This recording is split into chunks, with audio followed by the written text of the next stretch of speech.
Hello, beautiful soul. I'm so glad you're here with me today. There's something so precious about this moment we're sharing together, and I want you to know that your presence here isn't an accident. You've been guided to this space because somewhere deep inside, you're ready for something different.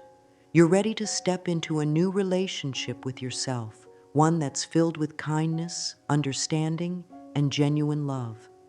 I know the journey that brought you here hasn't always been easy. Perhaps you've spent years feeling like you're not quite enough, like there's something fundamentally wrong with you that needs to be fixed. Maybe you wake up each morning with that familiar heaviness in your chest, that voice whispering all the ways you've fallen short, all the ways you don't measure up to some impossible standard you've set for yourself, or that others have set for you. You're not alone in this struggle, darling. In all my years of working with people from every walk of life, I've discovered that this battle with self-acceptance is perhaps the most universal human experience. We live in a world that profits from our insecurities, that teaches us to look outside ourselves for validation, for worth, for love. We've been conditioned to believe that love must be earned, that acceptance is something we achieve only after we've perfected ourselves. But what if I told you that this very moment, right now, you have everything you need to begin the most important love affair of your life? What if the key to everything you've been searching for lies not in becoming someone different, but in embracing who you already are? Today, we're going to explore together how the simple yet profound act of accepting yourself can transform not just how you feel about yourself, but how you experience every single aspect of your life. This isn't about positive thinking or pretending everything is perfect when it's not. This is about something much deeper and more revolutionary. This is about coming home to yourself after years of wandering in the wilderness of self-rejection. When you truly accept yourself, when you finally lay down the weapons you've been using against your own heart, everything shifts. Your relationships become more authentic. Your health improves. Your creativity flows more freely. Your ability to receive love expands exponentially. I want you to take a gentle breath with me right now.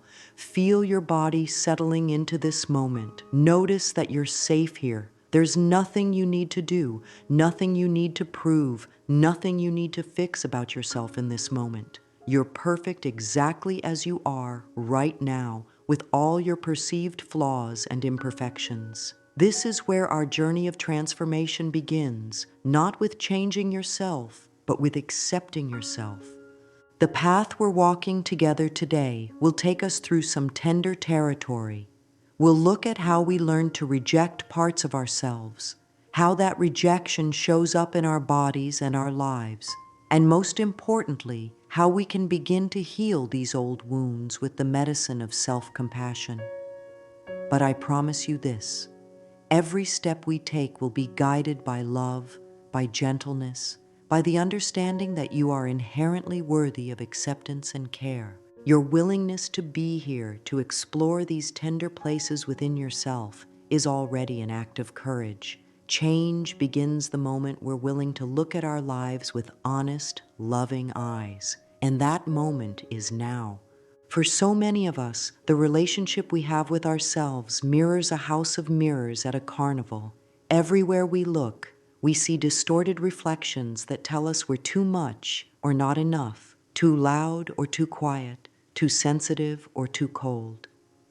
These mirrors weren't installed by us. They were placed there long ago when we were small and impressionable, when we didn't yet understand that the adults around us were reflecting their own wounds, their own fears, their own unhealed pain. When we were children, our survival depended on belonging, on being accepted by those who cared for us. So when we experienced disapproval, criticism, or rejection, our young minds made a logical but heartbreaking conclusion: there must be something wrong with us. We learned to scan ourselves constantly for flaws, to anticipate criticism before it came, to reject parts of ourselves before others could reject them. We thought this would keep us safe, but instead it created an internal war that many of us have been fighting for decades. Think about how exhausting it is to live with a critic that never sleeps, never takes a day off, never offers encouragement or compassion. This inner voice learned its vocabulary from the voices around us when we were young. It speaks in the tone of disappointed parents, harsh teachers, critical siblings, or cruel classmates. It uses words like should, never, and always. It keeps detailed records of our failures and conveniently forgets our successes. This internal rejection becomes so familiar that we mistake it for truth. We believe that being hard on ourselves will motivate us to do better, be better, achieve more. But here's what I've learned after decades of watching people heal. Self-criticism is like trying to grow a garden by yelling at the seeds. It doesn't work. In fact, it does the opposite. It creates stress in our bodies, clouds our thinking, and blocks our natural creativity and intuition. When we reject ourselves, we're essentially saying no to life itself. We're pushing away the very energy that wants to flow through us and express itself as our unique gifts and talents. We become strangers to ourselves, living by rules and expectations that may not even be our own. We make decisions based on what others might think rather than what feels true and right for us. The tragedy is that while we're busy rejecting ourselves, we're also rejecting love when it comes to us. When someone offers us a compliment, we deflect it. When opportunities arise, we don't feel worthy of them. When love shows up, we find ways to sabotage it because deep down, we don't believe we deserve it. We've become experts at arguing for our limitations, at proving why we're not worthy of the very things we long for most. This self-rejection doesn't just live in our minds, it takes up residence in our bodies too. Our shoulders carry the weight of shame. Our stomachs hold the knots of anxiety about not being good enough. Our hearts literally ache from the constant criticism we subject ourselves to. Our bodies become storehouses for all the emotions we haven't allowed ourselves to feel, all the parts of ourselves we've pushed away. But here's the beautiful truth that I want you to absorb into every cell of your being. None of this rejection is actually true. It's learned, and anything that can be learned can be unlearned. The voice of self-criticism is not your authentic voice. It's an imposter wearing the mask of protection, but delivering the poison of self-destruction. The real you, the one underneath all the learned patterns of self-rejection, is magnificent. The real you is worthy of love simply because you exist. The real you doesn't need to earn acceptance. You were born acceptable. This isn't wishful thinking or spiritual bypassing. This is the fundamental truth of your being, and it's time we started treating it as such. Now let's talk about what self-acceptance really means, because this is where many people get confused. Self-acceptance isn't about giving up on growth or settling for less than you're capable of. It's not about making excuses for harmful behaviors or refusing to take responsibility for your choices. True self-acceptance is actually the foundation for all genuine growth and positive change. When I speak of acceptance, I'm talking about a radical shift in how you relate to yourself. Instead of being your own worst enemy, you become your own best friend. Instead of approaching yourself with criticism and judgment, you approach yourself with curiosity and compassion. Instead of demanding perfection, you embrace your humanity with all its beautiful imperfections. Self-acceptance means acknowledging what is true about you right now without immediately jumping to what should be different. It means looking at your life, your choices, your patterns, your struggles with honest eyes while keeping your heart open with love. It means saying yes to your whole experience, the parts you're proud of and the parts you wish were different. This doesn't mean you stop growing or improving. Actually, it's quite the opposite. When a plant is accepted by the soil, when it's given the right conditions of water and sunlight, It naturally grows toward its full potential. When you accept yourself, when you stop fighting against your own nature, you create the perfect conditions for authentic growth and positive change. The difference between self-improvement from a place of self-rejection and growth from a place of self-acceptance is like the difference between forcing a flower to bloom and providing it with what it needs to naturally unfold. One is violent and ultimately unsuccessful. The other is gentle and organically effective. When you accept yourself, you stop wasting energy on internal battles and can direct that energy toward creating the life you truly want. You make decisions from a place of love rather than fear. You choose opportunities that align with your authentic self rather than trying to prove your worth to others. You enter relationships as a whole person rather than someone seeking completion from outside yourself. Self-acceptance also means accepting your feelings, all of them, without judgment. When sadness arises, you don't immediately try to fix it or push it away. When anger shows up, you don't shame yourself for feeling it. When fear appears, you don't criticize yourself for not being braver. You understand that all emotions are messengers, all feelings are part of the human experience, and rejecting your emotions is another form of rejecting yourself. This acceptance extends to your body as well. Your body, exactly as it is today, is worthy of love and care. Your body has been with you through every experience of your life. It has carried you through joy and sorrow, celebration and grief. It deserves your gratitude, not your criticism. When you accept your body, when you treat it with kindness and respect, it responds by supporting your health and vitality in remarkable ways. Accepting yourself means accepting your story, your past, the choices you've made, the mistakes you've learned from. It means understanding that every experience, even the painful ones, has contributed to the wisdom and compassion you carry today. You don't have to like everything that's happened to you, but you can accept that it's all part of your unique journey. The miracle of self-acceptance is that when you stop fighting against yourself, when you lay down your weapons of self-criticism and pick up the tools of self-compassion, you discover that change becomes natural and effortless. You're no longer swimming against the current of your own nature. You're flowing with it, and in that flow, transformation happens organically. This is the turning point I'm inviting you to step into today. This is the moment when you choose to be on your own side, when you decide to treat yourself with the same kindness you would offer to a dear friend. This is when you recognize that the relationship you have with yourself sets the tone for every other relationship in your life. Your body is the most honest friend you'll ever have. While your mind can rationalize, justify, and create elaborate stories, your body simply tells the truth.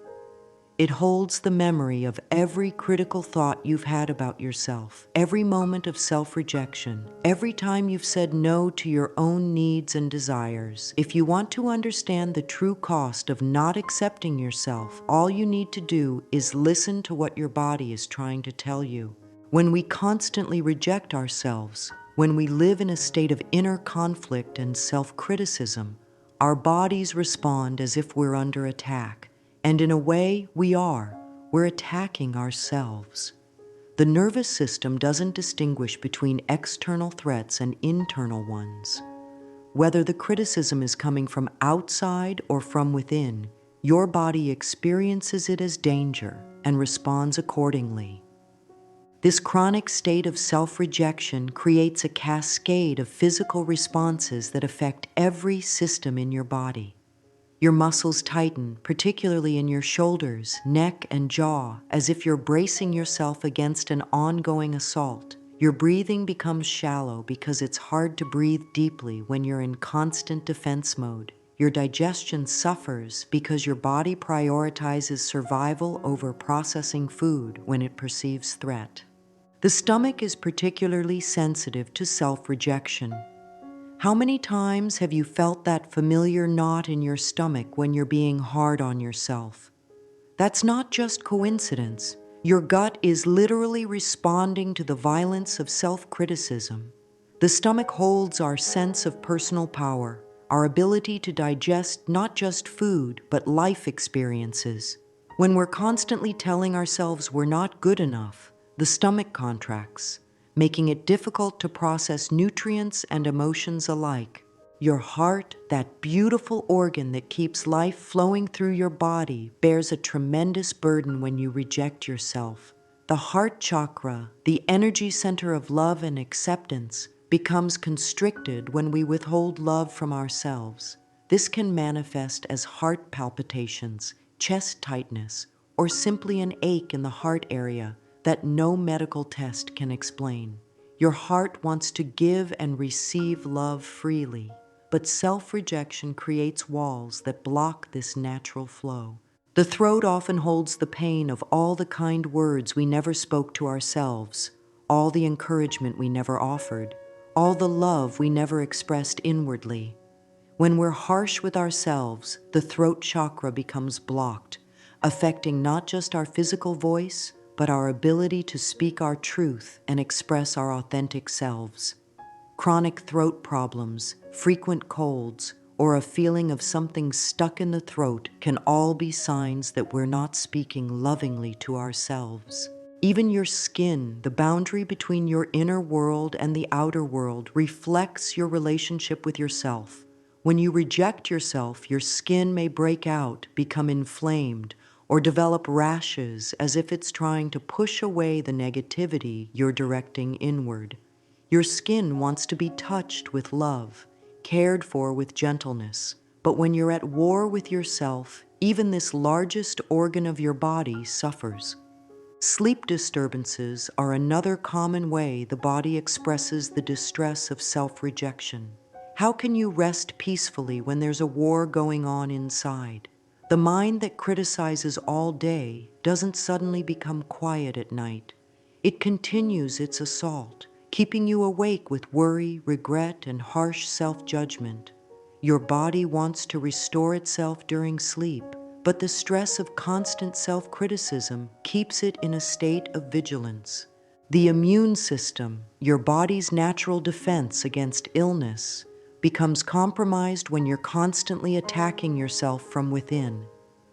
It's as if your body becomes confused about what to protect against when the threat is coming from your own thoughts and feelings.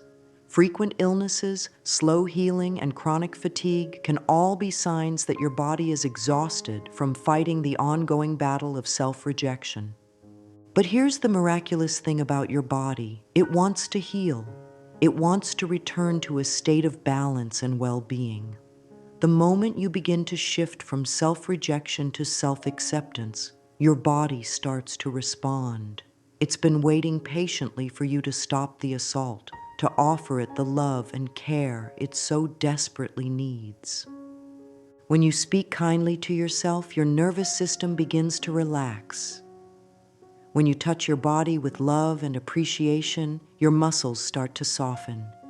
When you breathe compassion into your heart, the constriction begins to ease. Your body is incredibly forgiving. It doesn't hold grudges against you for all the years of harsh treatment. It simply welcomes the love you're ready to give and immediately begins to heal.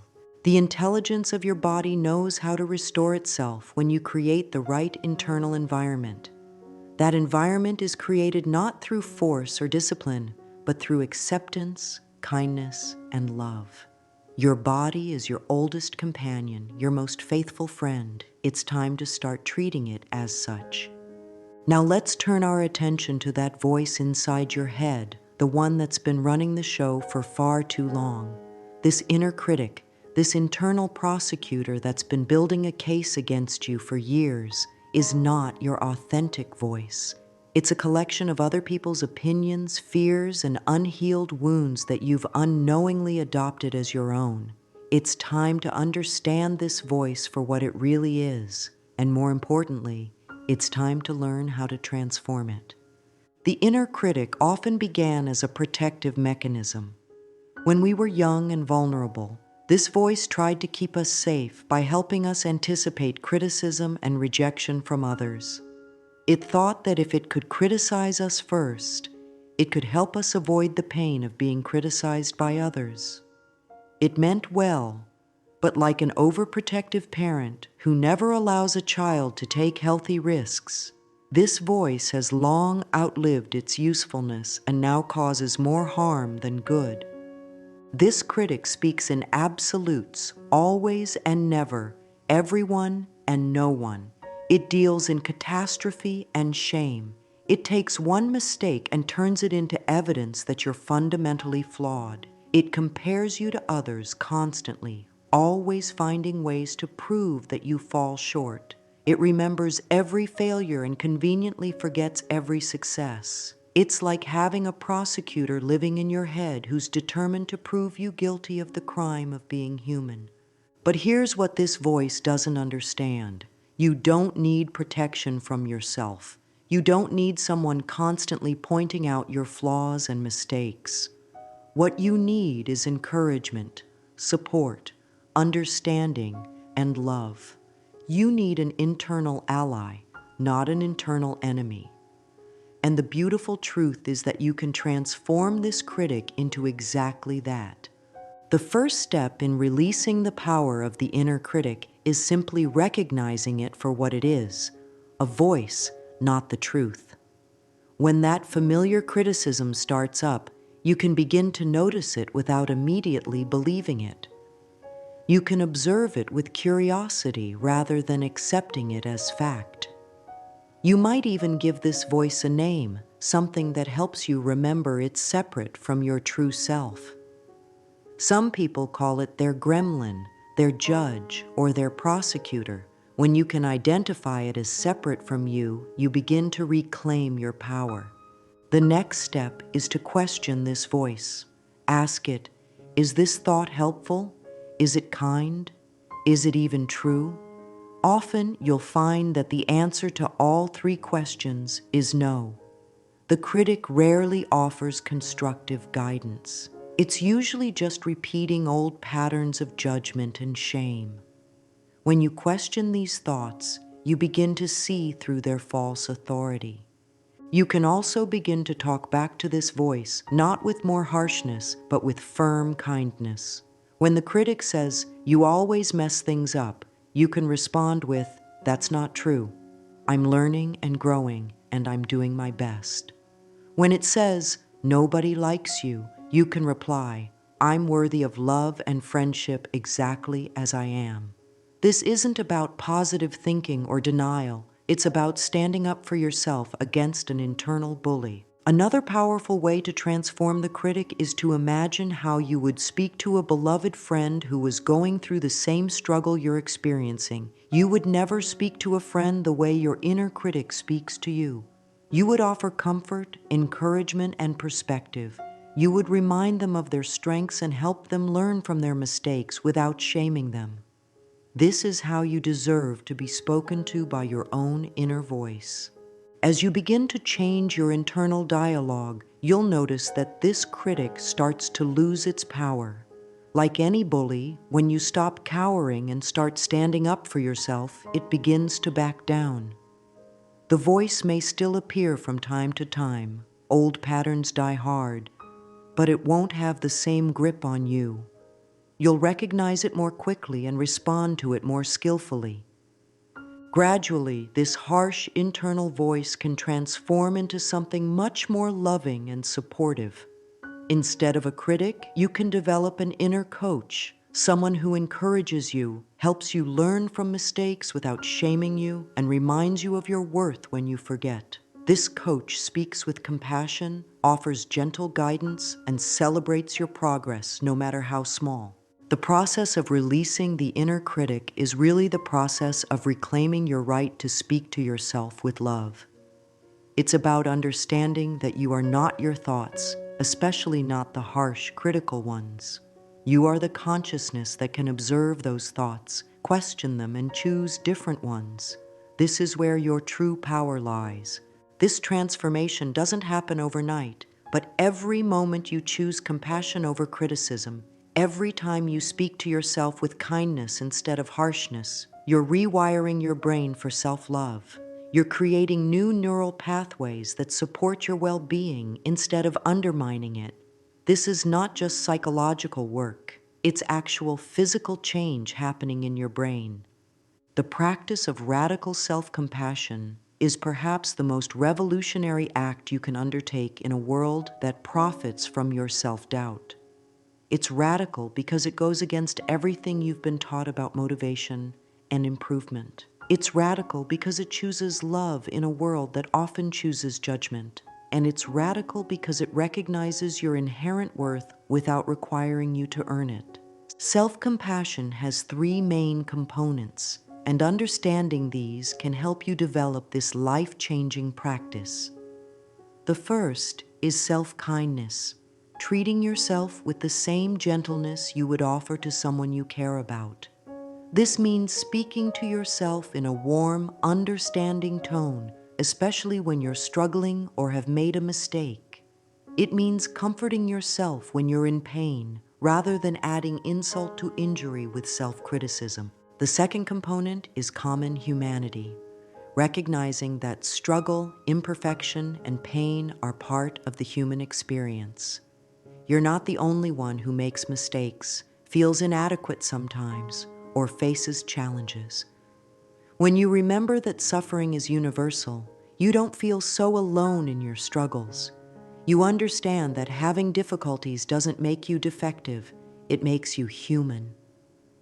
The third component is mindful awareness, observing your thoughts and feelings without getting swept away by them. This means noticing when you're being hard on yourself without immediately trying to fix or change anything. It's about creating a little space between you and your emotional reactions so you can respond more thoughtfully rather than reactively. Let's begin with some simple practices you can start using immediately.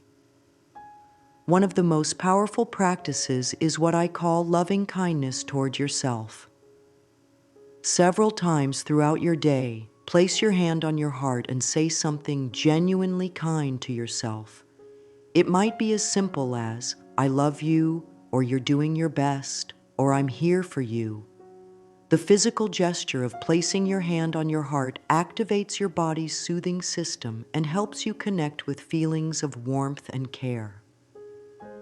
Mirror work is another transformative practice, though it can feel challenging at first. Each morning, look into your own eyes in the mirror and speak to yourself with love and encouragement. Start simple, perhaps just saying, "Good morning, beautiful," or "I love you just as you are." If this feels too difficult at first, you can begin by simply making eye contact with yourself without any words. The eyes are windows to the soul, and when you look into your own eyes with love, you're connecting with your true essence. Keep a self-compassion journal where you write to yourself as you would write to a dear friend who was going through your exact situation. When you're facing a challenge, write yourself a letter filled with understanding, encouragement, and love. Remind yourself of your strengths, acknowledge how difficult the situation is, and offer yourself the same support you would give to someone you care about. Throughout your day, practice the gentle pause. When you notice self-critical thoughts arising, simply pause and take a breath. You don't have to fight the thoughts or try to change them immediately. Just notice them and breathe. In that pause, you can choose to respond with kindness rather than react with more harshness. You might say something like, "This is a moment of suffering. May I be kind to myself in this moment." Develop a collection of phrases that you can use when you're being hard on yourself.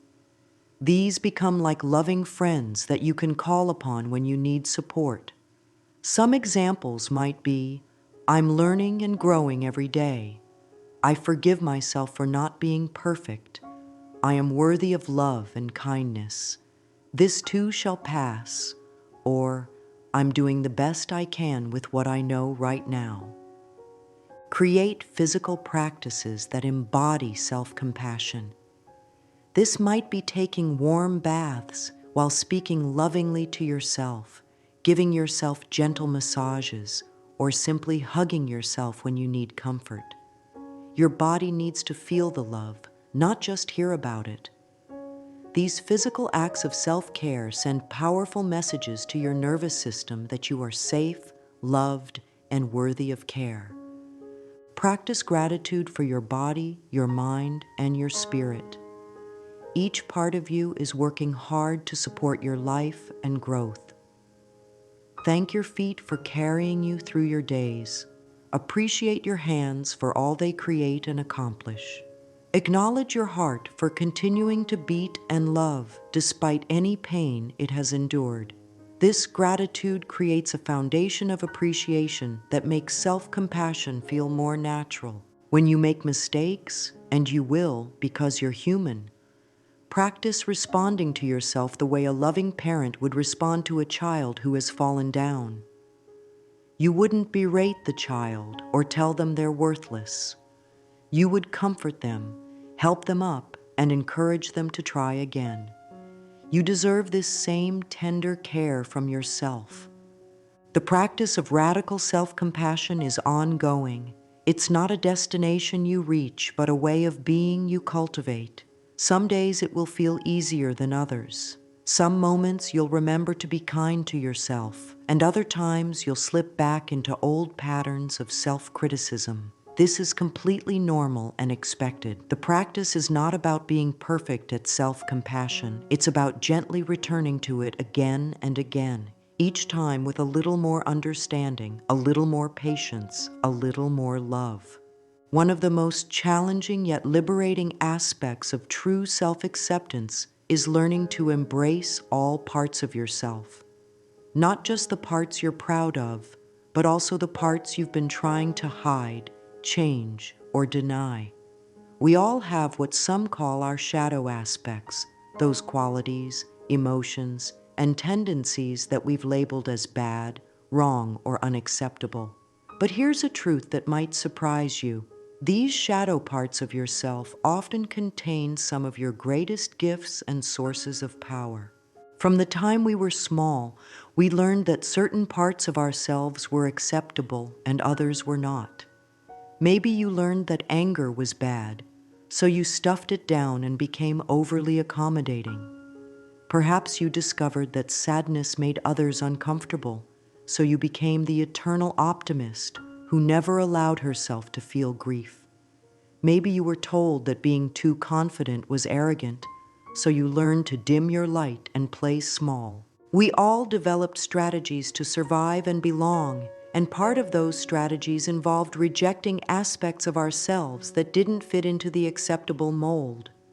But when we reject parts of ourselves, we don't actually eliminate them. We just drive them underground where they continue to influence our lives in unconscious ways. The anger you've been suppressing doesn't disappear. It might show up as passive-aggressive behavior or sudden explosions. The sadness you won't let yourself feel doesn't vanish. It might manifest as numbness or an inability to fully experience joy. The beautiful work of self-acceptance involves making peace with all aspects of yourself. This doesn't mean acting out destructive behaviors or using your shadow qualities as excuses for harmful actions. It means acknowledging these parts of yourself with compassion and understanding how they serve you or have served you in the past. Your anger, for instance, might seem like something to be ashamed of, but anger is often the emotion that tells you when your boundaries have been crossed or when something unjust is happening. When you accept your anger and learn to express it healthily, it becomes a powerful force for positive change in your life. Your sensitivity, which you might have been told is a weakness, could actually be one of your greatest strengths, allowing you to understand others deeply and create healing wherever you go. Even your so-called negative emotions have wisdom to offer. Fear can be a messenger that helps you pay attention to real dangers or alerts you when you're about to step outside your comfort zone in a way that's important for your growth. Sadness connects you to your heart and helps you process loss and change. Jealousy can reveal what you truly desire and motivate you to create those things in your own life. The parts of yourself that you've been most ashamed of often contain keys to your authentic power. The person who was told she was too much might discover that her intensity is exactly what the world needs. The one who was labeled too sensitive might find that this sensitivity allows her to create art, heal others, or bring deep compassion to the world. The one who was called too stubborn might realize that this quality is actually unwavering determination that helps her achieve her dreams. This integration of your light and shadow isn't about becoming a different person, it's about becoming a whole person. It's about stopping the exhausting work of trying to be perfect and allowing yourself to be real. When you embrace all parts of yourself, you discover a completeness that no external achievement or validation could ever provide. This wholeness also frees you from the need to project your rejected qualities onto others. When you accept your own capacity for selfishness, you stop being so judgmental of others who seem self-centered. When you acknowledge your own fears, you become more compassionate toward others who are struggling with anxiety. When you embrace your own imperfections, you stop expecting perfection from everyone around you. The work of integration is ongoing and gentle. You don't have to love every aspect of yourself immediately, but you can begin to accept them as part of your human experience. You can start to see these qualities not as flaws to be fixed, but as aspects of yourself to be understood and, when appropriate, channeled in healthy ways. Moving beyond perfectionism is perhaps one of the greatest gifts you can give yourself. Perfectionism isn't really about having high standards. It's about fear. It's fear of criticism, fear of rejection, fear of not being enough. Perfectionism convinces you that if you can just be flawless enough, you'll finally be safe from judgment and pain. But perfectionism is a cruel master that keeps moving the goalposts and ensures that you never feel satisfied with your efforts. When you embrace your whole self, including your imperfections, you discover that your flaws don't make you less lovable, they make you human. And your humanity is what allows others to connect with you, to relate to your struggles, and to feel safe being imperfect themselves in your presence. Your willingness to be real becomes a gift to everyone around you. When you truly accept yourself, something magical happens in your relationships. The way you relate to others fundamentally shifts because you're no longer approaching relationships from a place of need, but from a place of wholeness. You stop seeking validation from others because you're learning to validate yourself. You stop trying to earn love because you understand that you're worthy of love simply because you exist. This shift changes everything. Instead of entering relationships asking, "Do you love me? Do you approve of me? Do you think I'm good enough?" you begin to ask, "Is this person kind? Do we enjoy each other's company? Do our values align? Does this relationship bring out the best in both of us?" You start choosing relationships based on compatibility and mutual respect rather than on whether someone can fill the void you feel inside. When you're not constantly seeking approval, you become much more attractive to emotionally healthy people.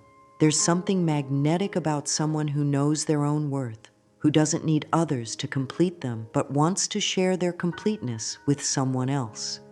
You stop attracting people who are drawn to your neediness and start attracting those who appreciate your strength and authenticity. Your self-acceptance also gives you permission to be honest in your relationships. You no longer feel the need to pretend to be someone you're not in order to be loved. You can share your true thoughts, feelings, and opinions without fear that being authentic will drive people away. And if your authenticity does cause someone to leave, you understand that they weren't the right person for you anyway. Boundaries become much easier to set and maintain when you accept yourself. You no longer say yes when you mean no out of fear of disappointing others. You don't overextend yourself trying to prove your worth. You understand that taking care of your own needs isn't selfish. It's necessary for your well-being and actually allows you to show up more fully for the people you care about. The people in your life may initially be surprised by these changes. Some might even resist them, especially if they were benefiting from your people-pleasing or self-rejection. But healthy people will celebrate your growth and authenticity. They'll appreciate that you're showing up as your real self rather than a version of yourself designed to please them. Your self-acceptance also models permission for others to accept themselves. When you stop judging yourself so harshly, you naturally become less judgmental of others. When you give yourself permission to be imperfect, you create space for others to be imperfect too. Your relationships become more honest, more compassionate, and more real. In romantic relationships, self-acceptance is particularly transformative. You stop looking for someone to complete you and start looking for someone to complement you. You stop trying to change your partner to meet your needs and start appreciating them for who they are. You stop taking their moods and behaviors personally because you understand that their reactions often have more to do with their own inner world than with anything you've done or not done. Even difficult relationships can improve when you approach them from a place of self-acceptance. You're less reactive because you're not constantly defending against criticism or trying to prove your worth. You can hear feedback without immediately becoming defensive because you don't interpret every comment as an attack on your fundamental worth as a person.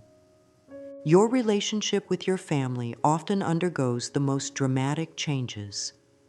Old patterns of seeking approval or trying to prove yourself begin to fade.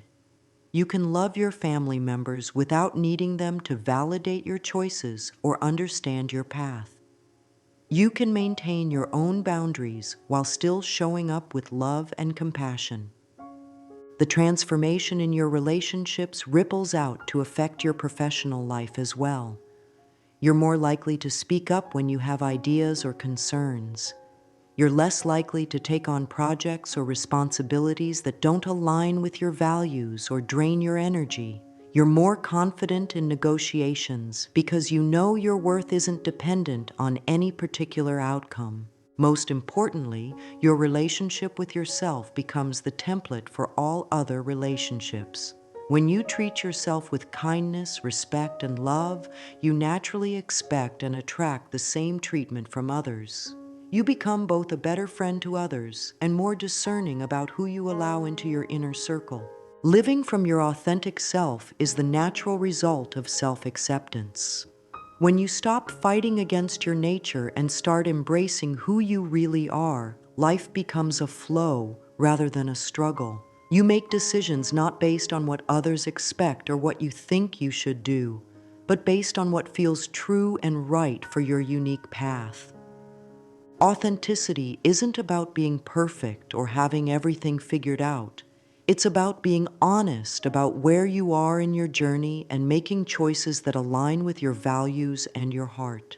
It's about honoring your intuition, trusting your inner wisdom, and allowing your true self to guide your life rather than letting fear or external expectations make your decisions for you. When you live authentically, you discover that you have access to a deep well of inner knowing. Your intuition becomes clearer because it's not being drowned out by the noise of self-criticism and doubt. You can feel the difference between choices that are aligned with your truth and those that come from fear or the desire to please others. Your body becomes your ally in this process, helping you recognize what feels expansive and life-giving versus what feels constricting and draining. This authentic living requires courage, especially at first. It means disappointing some people when you choose your truth over their expectations. It means facing the fear that you might not be liked or approved of if you show up as who you really are. But what you discover is that the approval you gain from being authentic is so much more satisfying than any validation you could earn by being false. Your authentic self has a particular way of expressing itself in the world. Maybe you're naturally nurturing and find yourself drawn to helping others heal and grow. Perhaps you're a creative spirit who needs to express yourself through art, music, or writing. You might be a natural leader who feels called to guide and inspire others. Or maybe you're someone who finds deep satisfaction in creating order, beauty, or efficiency in your environment. When you honor these natural inclinations instead of trying to fit into a mold that doesn't suit you, you discover that work becomes play. You're energized rather than drained by activities that align with your authentic nature. You find yourself in flow states more often, where time seems to disappear because you're so engaged in what you're doing. Living authentically also means honoring your own rhythm and needs. Maybe you're someone who needs quiet time to recharge, or perhaps you thrive on social interaction and collaboration. You might be a morning person who does your best work early in the day, or a night owl who comes alive when the sun goes down. When you accept and honor these natural patterns instead of trying to force yourself into someone else's schedule or style, you become much more effective and much happier. Your authentic self also has its own way of learning and growing. Some people are hands-on learners who need to experience things directly. Others prefer to study and understand concepts mentally before putting them into practice. Some grow through challenge and pushing their limits, while others develop best in supportive, gentle environments. When you understand and honor your own learning style, personal growth becomes much more natural and enjoyable. The courage to live authentically creates a ripple effect that touches every area of your life. When you're being true to yourself, you inspire others to do the same. Your authenticity gives others permission to drop their masks and show up as they really are. You become a safe space for people to be real, which deepens all your relationships and creates more meaningful connections. This authentic living also attracts opportunities and experiences that are aligned with who you really are. When you're not hiding parts of yourself or trying to be someone you're not, the right people and opportunities can find you more easily. You start to notice synchronicities and doors opening that lead you toward your authentic path. The freedom that comes from living authentically is perhaps the greatest gift you can give yourself. It's the freedom to be yourself without apology, to make choices based on your own inner compass, to express your unique gifts and perspective without fear of judgment. This freedom isn't about doing whatever you want without consideration for others. It's about doing what you're called to do in service of your highest good and the good of all. As we come toward the end of our time together today, I want to acknowledge the courage it takes to embark on this journey of self-acceptance.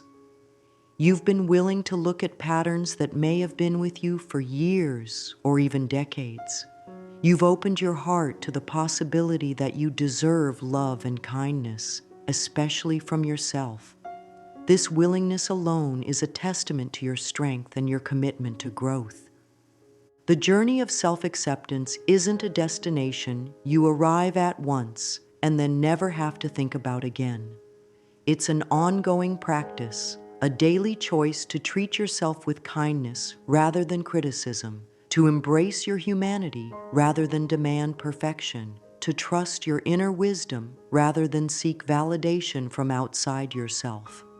There will be days when this feels easy and natural, when the voice of self-compassion flows effortlessly and you feel genuinely content with who you are.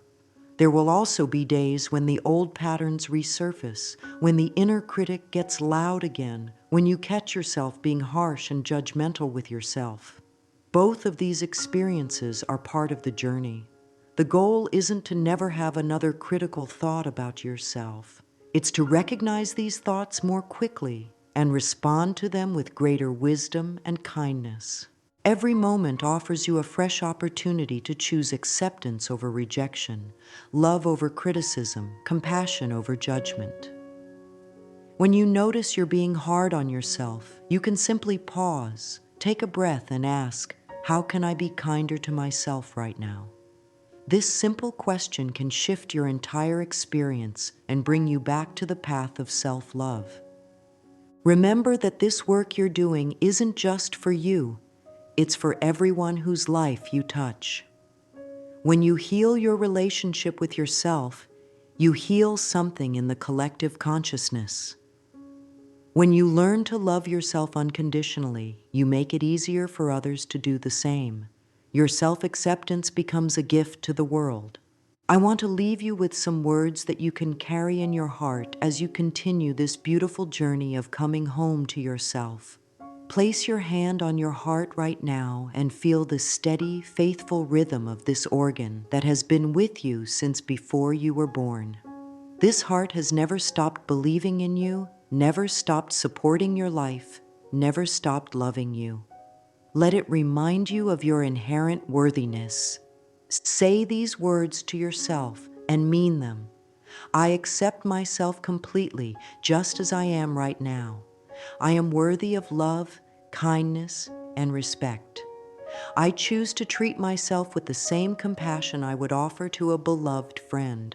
I trust my inner wisdom and honor my authentic self. I am enough. I have always been enough, and I will always be enough. I am grateful for this life, for this body, for this opportunity to love and be loved. Today and every day, I choose self-acceptance as my path to freedom and joy. The day you truly accept yourself, all of you, the light and the shadow, the strong and the vulnerable, the polished and the imperfect, everything changes. Your relationships deepen, your health improves, your creativity flows, your intuition strengthens, your capacity for joy expands, your ability to love others grows exponentially because it's no longer limited by your ability to love yourself. You are not a project to be fixed or a problem to be solved. You are a miracle to be celebrated, a soul to be honored, a heart to be cherished. The love you've been seeking your whole life has been inside you all along, waiting patiently for you to turn toward it, to welcome it, to finally come home to yourself. This is your invitation, your doorway, your moment of transformation.